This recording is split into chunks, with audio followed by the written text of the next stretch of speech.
Jane, is there anything you'd like to share? No, not really. As I said, I did NLP a few years ago, but I've never really used it. I left there with no confidence. I wasn't quite sure how and when to use it. But I do remember something about about values. Okay. But I couldn't tell anybody about it.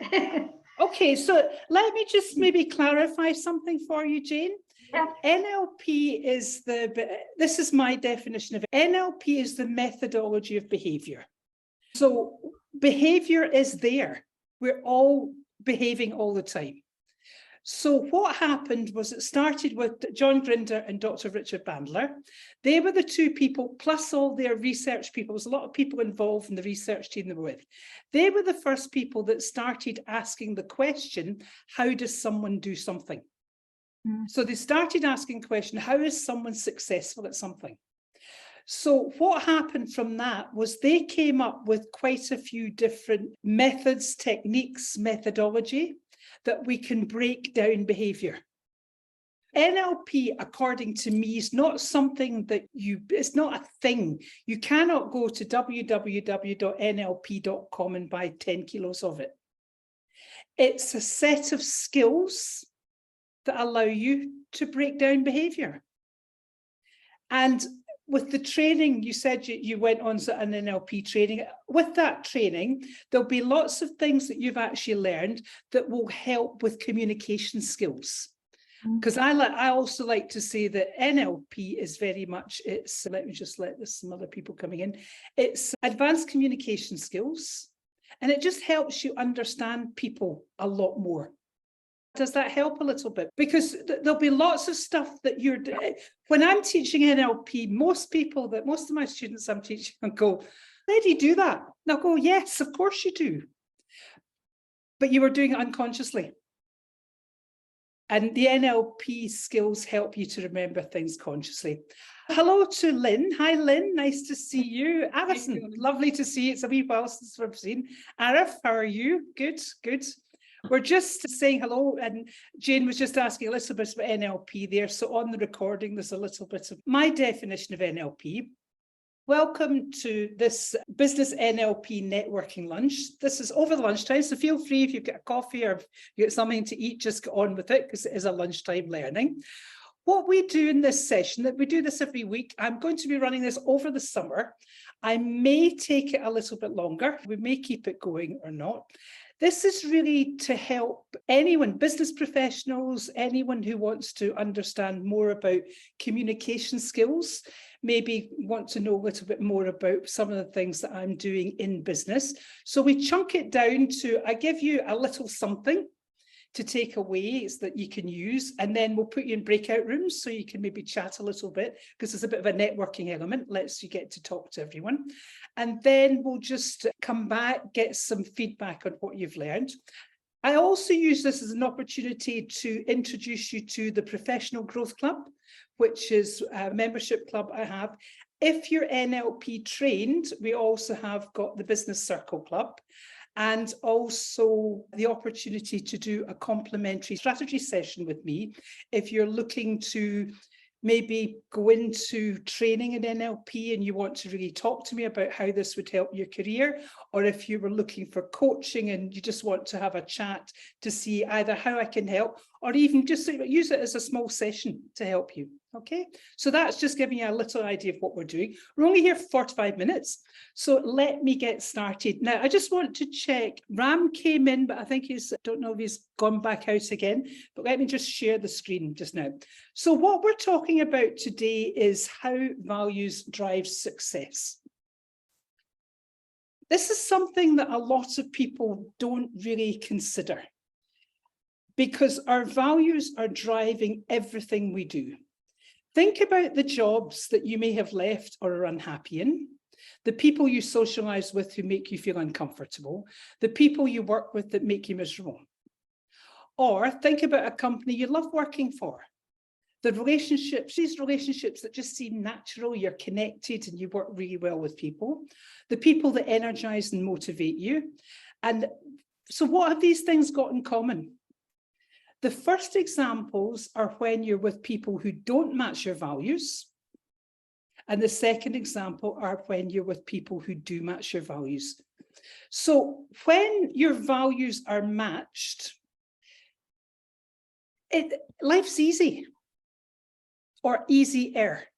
But when you're working with people, when you're maybe coaching people, when you're working with people, when you're maybe being managed by someone who has the same values as you or similar values to you, it just makes life easier. So what are some of the values that we have? We've got personal values. We have family values. There's company values. There could be faith and religious values, society values, community values. There's all these different types of values that you can have. I remember once, many years ago, I was in sales for 25 years. And I used to work for a closed circuit television company. And it was quite interesting because I had come back from the Middle East. It was 1990. And I remember being in the Middle East, and went, oh, I can't wait to travel around Scotland. Be careful for what you wish for. I ended up the sales job in Scotland was my territory. I was doing 4,000 miles a month around Scotland. And I remember after a month, I didn't mean this amount of traveling around Scotland. But my job was to wasn't sell, it was leasing of closed circuit systems to small family-owned companies, family-owned shops. So at that time, this was long before we'd all the fancy digital stuff we have now. So I was supposed to go in, and maybe they had a small, tiny black and white grainy monitor, one camera. And my job was to go and say, okay, you've got that one camera, and I can put in a really nice cover camera. In fact, we can put in 4 cameras for you, split screens, so you've got 4 different views. Now, for the black and white, they may have been leasing for maybe £5 a month. And I could say to them, I can put this in for you for £3 a month. And then I was supposed to zip it and get them to sign the lease. Now, I was going in at the end of their lease. So they were actually in a situation where all they had to pay was another £10. We're talking way back in the 90s, and that they'd been in a maybe 5-year lease, another £5, and then they owned the system. I had to get them to sign up for a 10-year contract. And I was told, but you can't explain that. And I went, but I've got to explain it. I'm not getting people to sign, and they didn't want me to lie. All they wanted was me to omit information that if someone didn't read the small print, they were tying themselves in actually for quite a few £1,000s that they couldn't get out of. I didn't last in that job for a long time because that was totally against my values. Okay. I work often with clients, and actually Sophia's here today. Sophia, do you mind me mentioning? I know we spoke about it before. Are you happy for me to mention the values that we discussed last week? Of course. Yeah. Sophia she came for a strategy session with me. And one of the things that Sophia was stuck with was marketing her coaching programs, but the guarantee. So how do I guarantee that your business will be a success? How do I guarantee this? How do I guarantee that? And this was really sticking her because Sophia didn't say, but if I'm not sure about that, how can I guarantee it? So can you see that was a real value around integrity? And then we shifted it. I said, you can't guarantee the outcome. What you can guarantee, I'll provide you with really structured coaching that I've worked with many people to help them in their careers or help them in this. You could guarantee the things that you're in control of. And what difference did that make for you, Sophia, after we discussed that? It's a huge difference because as I think I mentioned to you when we were having this discussion, my stomach turned around and just, no, this is not you. You cannot do this.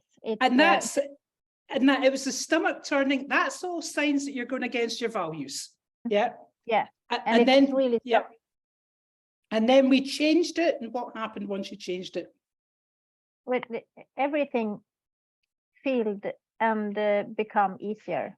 I have no trouble promise what I do Yes. instead of what the result will be. Yeah.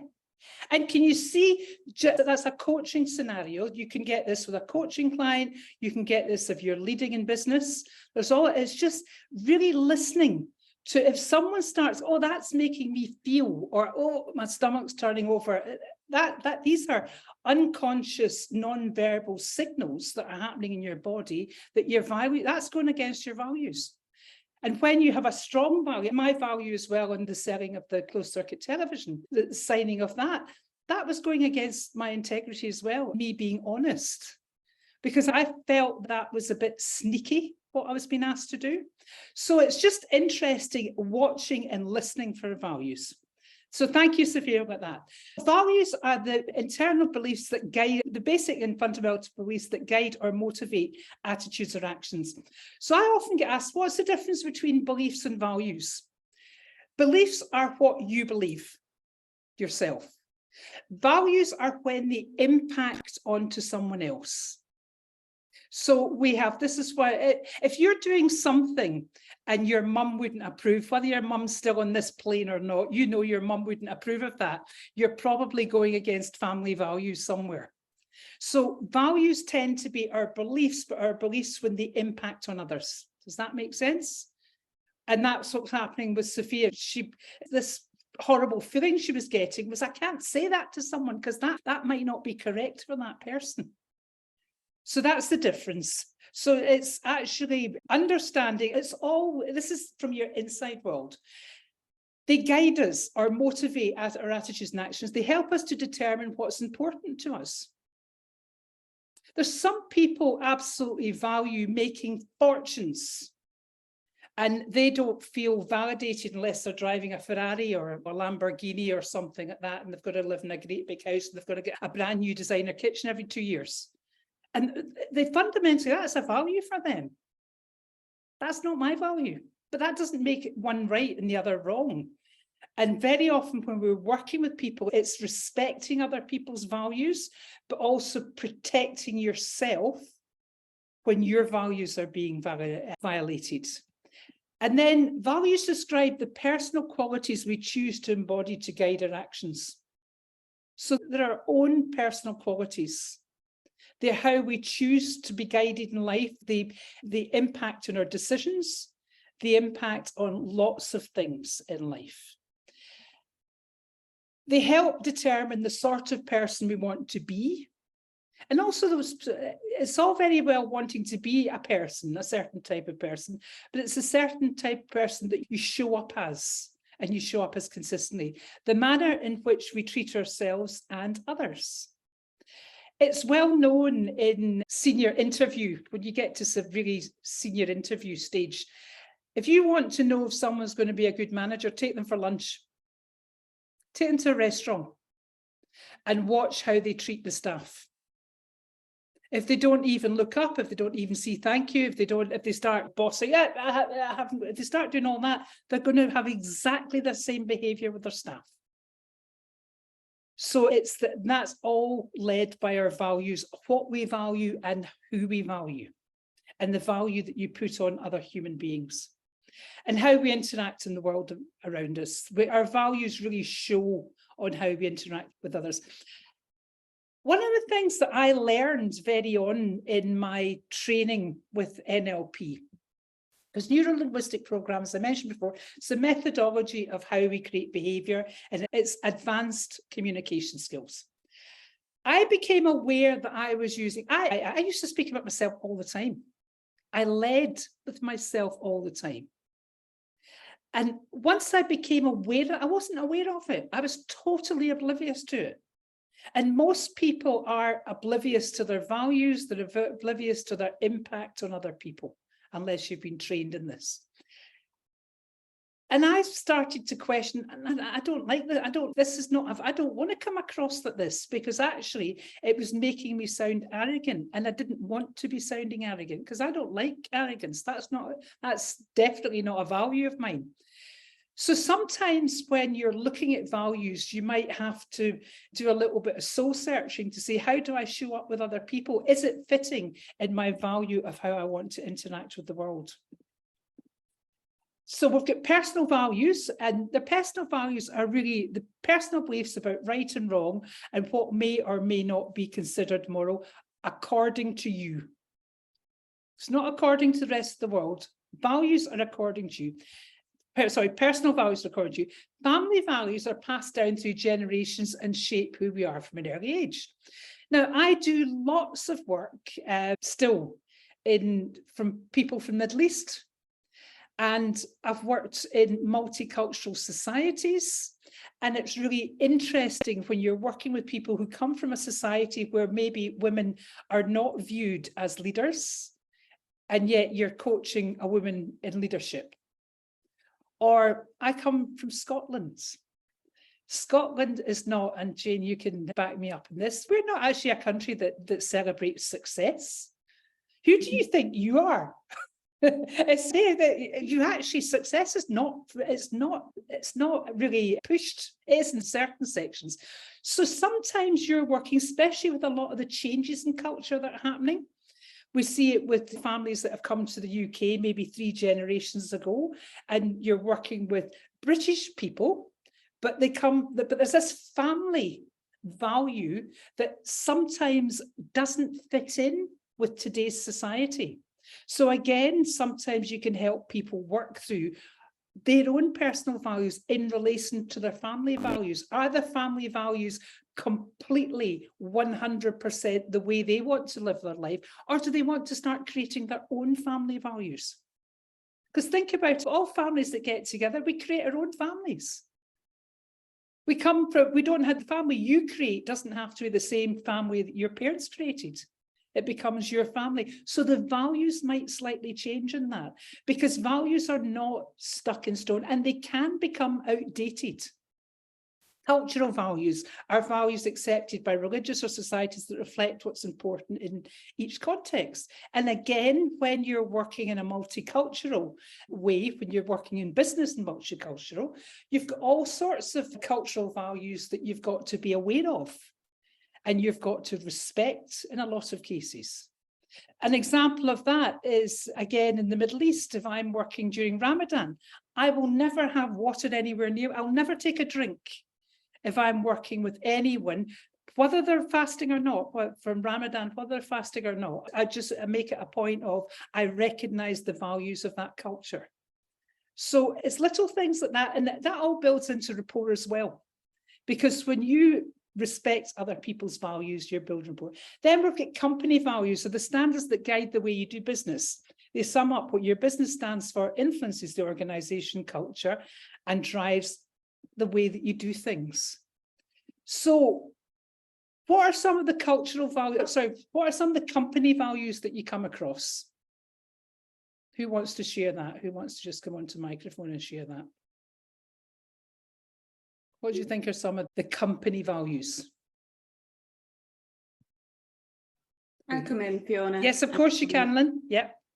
I guess when I think, just as I relax here with you over lunchtime about company values, often what I find is if company values have been decided for a company and they are just buzzwords on a wall, and on Friday evening they're sent out, and on Monday morning that's how you're going to turn up and work. Yes. And I suppose there's very common buzzwords that are on the walls of different places, like respect or integrity or whatever. But what does that mean until you dive deeper and listen and bring people with you? And exactly. You can have a situation where it could be respect and integrity with a manager that's bullying everyone. And you know that's hang on a minute, what kind of it? So again, whatever level you're in the company, and those of you who coach senior managers, this is an important thing to bring in to coaching. Or if you're working in a business situation and you are in a leader situation, leaders have to be able to walk and talk the values of the company. If not, it's lip service, and what happens is the respect collapses throughout the organisation. So thank you for Lynn. Lynn, that's really important. And especially if they've got all the people just put these words together, that's it. Many a times I've sat with the board of directors and we've actually discussed their values. What do you want? What are your values? What values do you want to display as senior leaders, and what do you want to teach your leaders, your managers, your team leaders? What values do you want them to work with? And that's why if we get the companies that get this right are the ones that really take the time to do that and make sure that everyone is walking their talk. Asma, your hand's up there. If you got a wee question. Yeah. Yes. No, actually, I have a comment regarding the company values. Yeah. First of all, thank you very much for this session. It's the first time for me to be a part of such Thank you. an eye-opener session, Yini. Thank you. Actually, regarding the values of the company or company values, actually, I'm a co-founder for a training company. And when we decided to determine our company values, we obtained our company values from our own beliefs as owners of the company. Yes. Yeah. And one of the main value that we really believe in, me and my business partner, is the customer experience. And Yes. whenever we are running a certain training, we always make sure that this value is very obvious for everyone, which is actually enrolled in our training, which is we are very keen to have a wonderful customer experience regarding our training. This is something I agree. I'm agreeing with what you are saying, that it always comes from the leaders of the company. And it has to be all levels, from the leaders and all levels. All levels. Yeah, definitely, yes. And it becomes the responsibility for leaders to challenge. If someone as organizations grow, sometimes there'll be companies that have had their values up there for 30 years. And the original people that set the values, they're no longer there. So sometimes values have to be rediscussed. And actually, I worked with a company recently, it was a few months ago. One of their values was fun, which was okay until we started looking at the posters they had around the office that said fun. And they realized why there was a lot of not serious work going on. And I went, there you go, you're just telling people only, because fun had been repeated so many times at the expense of the other values that people would just say, oh, this is a fun place to work at. Yeah, of course it would make it fun, but it was still serious. So again, it's just keeping your eye open. Again, when we work with NLP, we work with language. So thank you for that, Asma.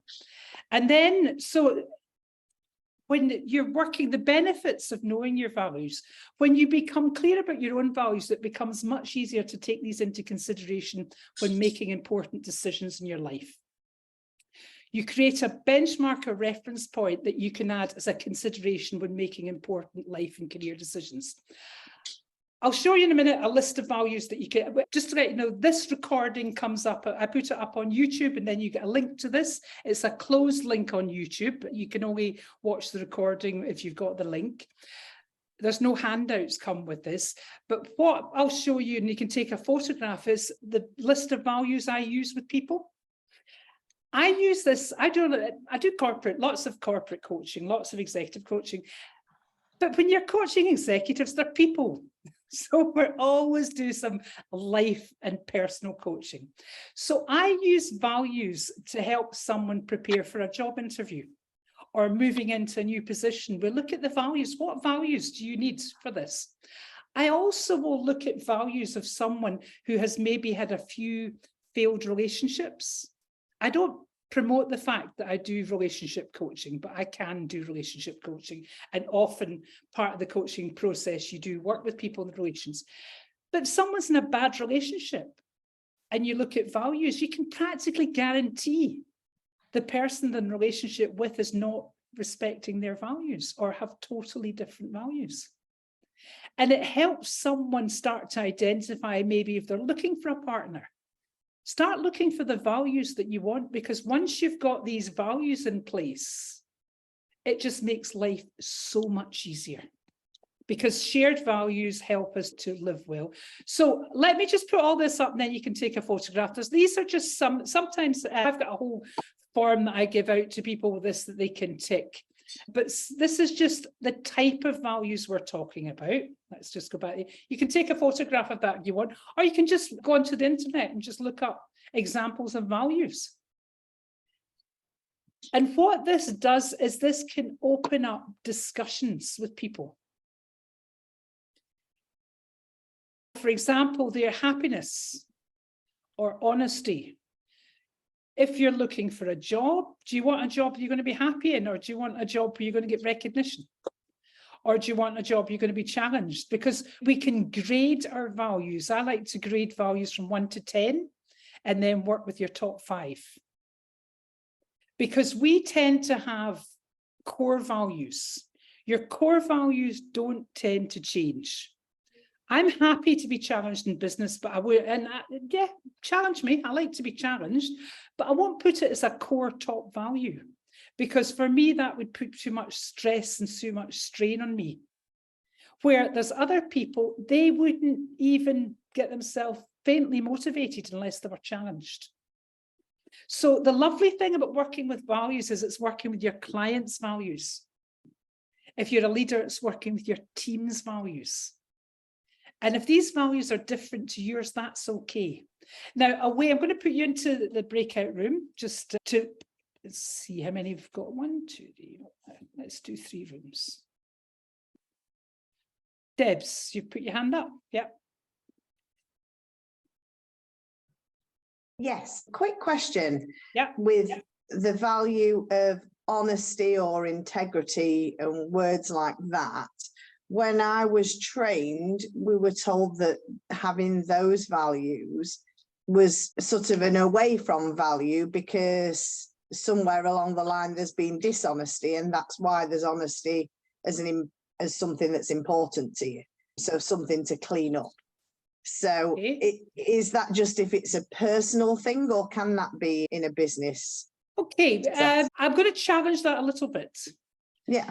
Because there's a lot of children get taught. We model our behaviour from our parents. If you're getting taught by your parents to be honest, you might not have an experience of things being dishonest until you get grown up. But that's a value. Everyone's always been honest to you until they do get dishonest. What I would say to open that up is, whatever value you choose, there'll always be a breaking of that value at some point. Does that answer that question? Yes, I like it. Thank you. So we get our values, our family values, the first thing we get. And I've got my nieces here with our 2 little kids, and I'm in a lovely position now. I'm back in Scotland. They're 9 and 7. And I'm watching their values develop.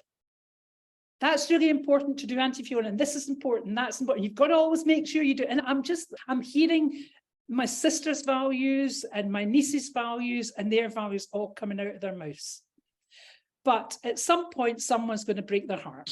Someone's going to be dishonest to them. Someone's going to do this. Someone's going to do that. And that's when we get our values broken. But it's helping people understand that when your values are broken, that's what's happening. So you can either choose to stay in the situation, you can either choose to challenge it, or you can choose to, okay, I'll just stick with it. Because that's the easy way to do it. Okay, so I'm going to put you into the rooms. There you go. Just going in for 7. We only do 7 minutes. Go in, it's 1 minute past. I'll close it at 13:08. There you go, 7 minutes. And all you're going to do is just a wee chat about values, where values maybe have impacted in you, and connect with each other. Do your networking bit as well. Okay, so how did you get on with that? What did you get? Well, I'd just like to say that you have an annoying habit of taking us out of these breakout groups just when it gets interesting. I know. Time management. Yeah, bad time management in my opinion there. Lynn was doing a great job there. Time management. And we've only got a short time in this particular. Absolutely, it's not but you're right, just as it's getting interesting. That's the lovely thing about it. Just whetting the appetite, Fiona. Yeah. So Colin brought up an interesting point, Fiona, about the fact that his partner, regardless of values in other areas of life, children would be the top choice every time. So we know we've got values in all areas of our lives. Mm-hmm. But say, for instance, business, you've got business values. Say Colin's partner had business values. Yeah, she does. I can give you an example of that. She used to work for BT years and years ago, and my boss at work had actually just changed, and he'd left us. and I lost his mobile number. And I'd lost his home number as well because they were both on the same list. And I said, can you find his home number? I want to ring Carl. And she said, no. And it was about organising a get together for us and him and his wife. But she wouldn't give the number out because I'd lost it. Yeah, because that's a no, business value. The value was we do not give that. He was ex-directory, end of story. And I'm saying, hang on a minute, this is not anybody. I tell you what, I even said to her, look, would you want to ring him and get him to ring me? Yeah. She said, I can't do that. No, yeah. So she wouldn't do that. I was absolutely fuming. Yeah, but that's a real value towards integrity of information. Yeah, fantastic. Yeah, Debs, there was the fact that we've got different values in different areas in our life. So there's different values in different areas of life, but for Colin's partner, it's children will always top trumps everything. Yeah. Okay. So even if we've got them in different areas of life, is that just because when we've got our sort of hierarchy, children are in front of everything? It can be, and sometimes I have worked with people where it has been children have come first, and I've said, okay, what happens when your children leave home? What happens to your relationship? What happens to your... So it's only if it's a problem. When you're working with... What I like to work with values is they highlight areas in people's lives where they're not matching. And sometimes people could be valuing... So, for example, sometimes people don't value their health over their work. And I say, okay, what happens if you can't work because you get sick? So it's sometimes you've got to introduce different areas in people's life where you can bring in values. Yeah. Okay. So has that answered your question, Debs, on that? Yeah. Thank you. Okay, so I'm just putting in the chat, if you would like a complimentary 45-minute strategy session with me, for me to help you discuss NLP training, the NLP business practitioner or the NLP business coach program, and also give you some guidance if you're already trained in NLP, how you can use that, or if you're looking for coaching sessions, we can have a discussion where I do coach. If you're looking for coaching, I actually coach you in that session. We've also got, let me just share this with you. Now, those of you who are NLP trained, I'll go back to this in a moment, that one in a moment. Those of you who are NLP trained, you may want to join the NLP Business Circle. We've got a discounted fee for $45 a month instead of $90 a month. And we have two 2-hour live masterclasses every month. It's on the second Tuesday and the fourth Thursday of the month. And members also get access to all the recordings of all the masterclasses since December 2020. So there's over 60 masterclasses now. And you don't only get the recordings, you get the workbook. And lots of the people that are on that course, they download the workbook and use that material for themselves. Or we've got the Professional Growth Club, which is $9 a month, or you can pay annually and get 12 months, pay for 9 months and get 12 months. That's the Professional Growth Club, www.professionalgrowth.club. I will send all these links to you in your follow-up email with the recording. Professional Growth Club is for anyone who's wanting to develop themselves in business. It's not NLP based. I'm bringing in all the corporate training I've been doing for years. But we've got leader, which is listening to lead. You've got emotional intelligence. You've got overcoming imposter syndrome. You've got setting goals, rapport building, and listening. That's the courses that sit there all the time as part of the leader system. And then I put one course up every month that lasts for 1 month. The course that's up till now, till the end of August, is the art of managing your time effectively. We've got videos, we've got audios. There's also a quiz, and there's a pass mark on that of 70% with the knowledge quiz. When you go through each of these courses, you get a certificate of completion. So this is a way that people can start to build up a portfolio of their professional development.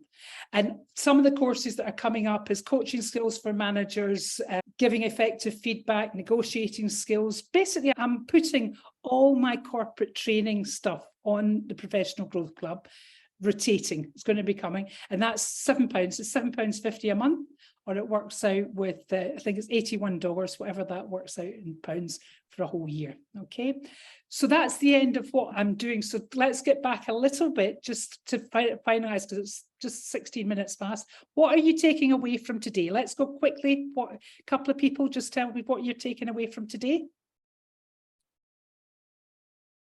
Fiona, I'll come in. Values are complex. You can beat yourself up with them. However, it's really useful to do once or twice a year on what's the landscape of descriptions that I am giving myself as to what's important to me about life, professional, career, love, whatever it is. Yeah, and am I aligning towards that, or am I heading off in a completely different direction? Yeah, and this is where we get people making huge career shifts. They suddenly realize that their career is going in a direction away from their values. Okay, thank you for that, Lynn. Let's take one more. Mine is that gut feeling that you get when values aren't aligning. And, Yes. and I've started listening to the gut feeling, but I've not joined the fact that was about my values not aligning with someone else's. So that's been really interesting. When you get that gut feeling, or when you're working with clients and they're going, oh, I just feel, and you go, whoa, hang on a minute. There's no congruence here with what's happening in your life, or in that particular area in your life, with the values that you have for that. Okay, so thank you very much. I'll stay on for about 10-15 minutes if anyone wants Fiona, to ask before you any other just question. go, what was that? Yep. What screen you were going to show us that you said I'll come back to Oh, that? sorry, that was the value. Thank you for reminding me of that one. There you go. Working with your values. This is a value model that I put together. And when someone is validated, when they're appreciated, when they're listened to, when they're understood, and when they're encouraged, you're normally, if you do that as a manager, if you do that as a leader, you're normally fitting the values of most people you work with. You can take a photograph of that. And one of the things that's important is to use these words back to people. The number of times this is where we're talking about value as a verb rather than your values. The number of leaders I will get saying, yeah, I value my team. And I'll say, do you tell them that? Oh no, they know it. Oh, what? They go to that University of Telepathy. I really appreciate what people do. So how often do you put that in an email? I really appreciate what you do. So I encourage the leaders that I coach to use these words back to people. Use the word value. I really value the fact that you stayed and helped for this. I really value the fact that you're working to this level of customer service. I really appreciate. I hear you. I totally understand where you're coming from. I want to encourage you to do blah, blah, blah, whatever. And it's when people hear these words, it helps people feel valued. It's slightly different from working with our own values, but it's still the same area we're working in. Okay. So this is, it's just interesting the number of people who say, yeah, of course, I value my friends. I value my friends. When's the last time? You don't need to tell them. Yes, you do. Because it's the people who do. Think about the people who've told you, I really appreciate. You do something, you do a little bit extra, and someone takes the time to thank you, but they thank you by saying they appreciate or they value the time you spent. How different does that feel? It hits you inside. Okay. Thank you for reminding me of that, Colin, because that's an important one. Okay. Thank you very much. And